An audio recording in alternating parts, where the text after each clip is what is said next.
Hello, beautiful people. I'm Chris Maddox, founder of the Wild Woman Project and Wild Woman Best. And I'm speaking to you today because we always meet like this at new moon time. And the new moon is upon us. It arrives on October 27th and it ushers in a moon cycle which will carry us all the way through November 25th.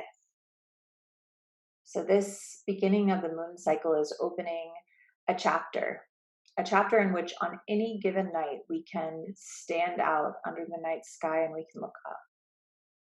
And in the first half of the cycle, we will see the moon showing up first very small and then growing in capacity and growing and growing and growing and growing until it's in its fullness. And then on the second half of the cycle, we can watch it fade back into the darkness. And there's a poetry to being in tune with that growing of the light and fading away, which shows up in all of the natural world over and over and over again. So the more we're paying attention to the moon, the more we are in tune with a cyclical way of being, and the more we're really in tune with nature, the big, wide world of nature of which we are a part. So, each and every moon cycle here at the Wild Woman Project, we carry a theme. It's like a point of focus, a point of concentration. And so, this theme is always inspired by the astrological placement of the particular new moon that initiates the cycle. So in this case, it is the astrological archetype of Scorpio. And whether you understand, believe in, subscribe to astrology or not, each of the 12 archetypes holds a kind of, let's say, a patterning that we can really recognize from different places in life. So you can look at it like any other archetype in the same way. The Fool is an archetype, and Mother Nature is an archetype, and the Wild Woman is an archetype, and the King is an archetype. The Scorpio is an archetype. And the Scorpio, which comes in the middle of fall for those of us who are in the Northern Hemisphere, and for those in the Southern Hemisphere, it comes in the middle of spring. So the Scorpio archetype has so much to teach us. And what we're going to zoom in on this moon cycle is desire. And another way to say desire is longing. So we're going to be asking ourselves, what are the longings that are kind of flowing through me? What keeps bubbling up again and again? What is my heart desiring, seeking, longing for? So our theme is streams of longing. So that is a nod to the water element, which we will be focusing on. Scorpio is a water sign. So we're tuning into this idea of a stream and tuning into the idea of desire and longing. So streams of longing. And one of the things I would love to encourage you to do is to, at some point, maybe around this new moon time or sometime soon, find a stream or a creek. And if you can't find anything that small, maybe a river, so that you can be near this flowing water. And you can make an offering of any kind. Your offering can just be a greeting, hello water, hello stream, or you could put a flower or a leaf that you find, whatever you want, just sort of an offering to say hello, like, hi. You're establishing a communication, a relationship, a sense like, I see you. And what we learn, the more and more we get in touch with and commune with nature, is that we are not just witnessing nature, but nature is witnessing us. So if we can remember that when we show up to the stream, to the creek, to the river, and say hello.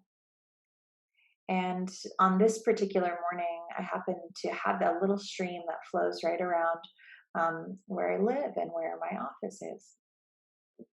And I sat down near the stream and I made an offering of flowers from my house, dried flowers that had been not so dry a couple of weeks ago.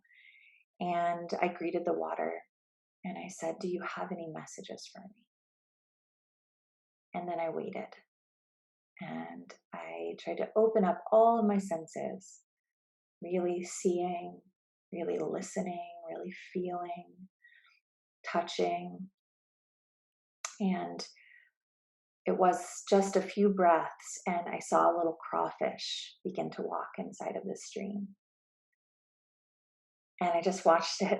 It was definitely aware of me because I'm like this big figure is coming up, and it's sort of like hid away from me.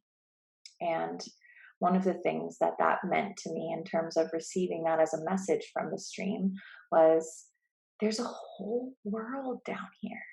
This crawfish lives here. I started to look around and I saw little insects, little fish, and I realized, there's something to be contemplated here about how much life is going on beneath the surface. And in this case, beneath the surface of the stream, the stones, just like the dance of everything, the dance of, the water and the earth.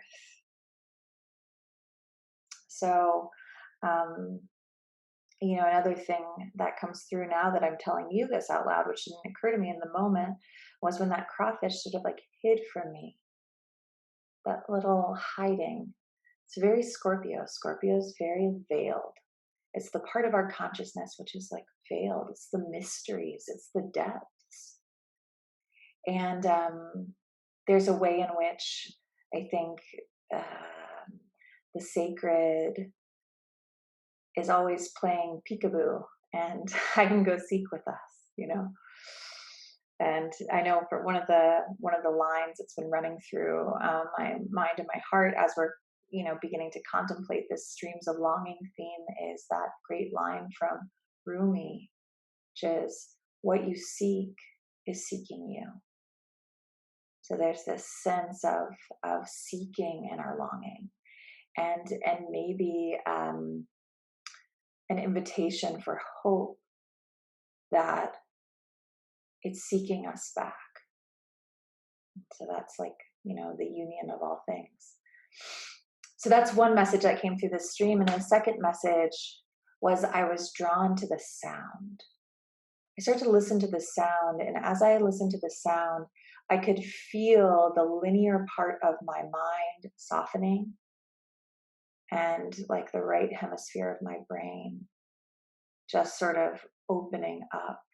I started to feel a lot in my heart. I felt almost like the stream was moving through my body. Just listening opened up that experience.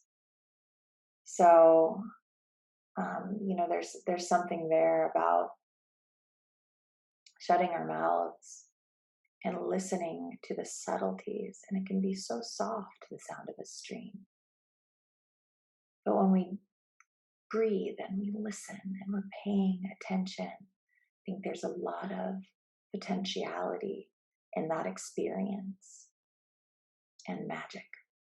So I invite you to commune with your water somewhere near you, moving water. And on this new moon, to really contemplate your longing. And I think we have had a troubled past with the concept of desire.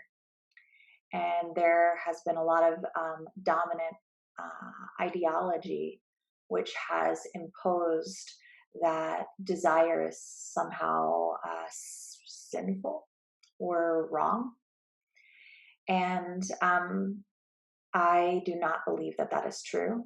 I think when we're talking about desire, which is rooted in our hearts and in our souls, when you start to talk to people about the depths of their desires, what they long for, like in their heart of hearts, what you're going to get are, seeds of of beauty and power and things that are life affirming. And often when I hear people's deepest desires, they're related to bringing good into the lives of others. It's not just about them.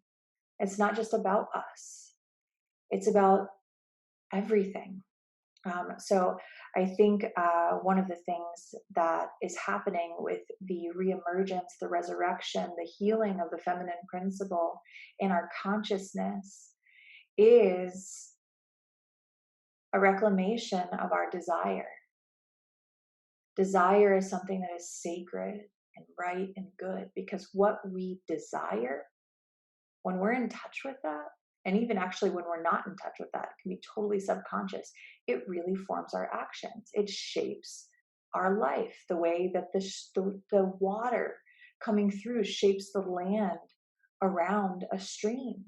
Our desires shape our physical reality moment to moment. So there is something sacred, beautiful, holy about desire. So I invite you this new moon to embrace your longings, embrace your desires, so that you can, like the stream and like the element of water, flow and see what you experience next. There's a way in which streams, water, longing, the Scorpio archetype can lead us into experiences which are unpredictable and fun and exhilarating and juicy and life affirming. So go for it. I'll be doing it right by your side. Let's see what happens.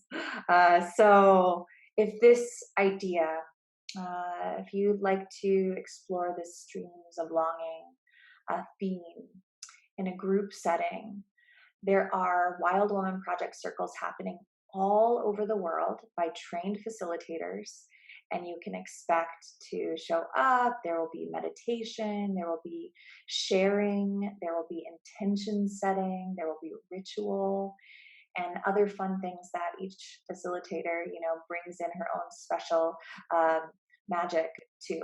So you're welcome to find the link below this video and see if there's a circle near you. Contact your circle leader directly.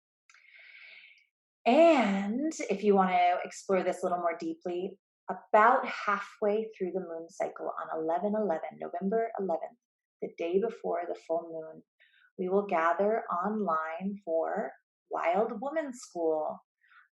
We had a great session this last moon cycle. I'm looking forward to more. We're going to go really deep into looking into our desires. We're going to be honoring the element of water. There'll be meditation, storytelling, ritual, community sharing.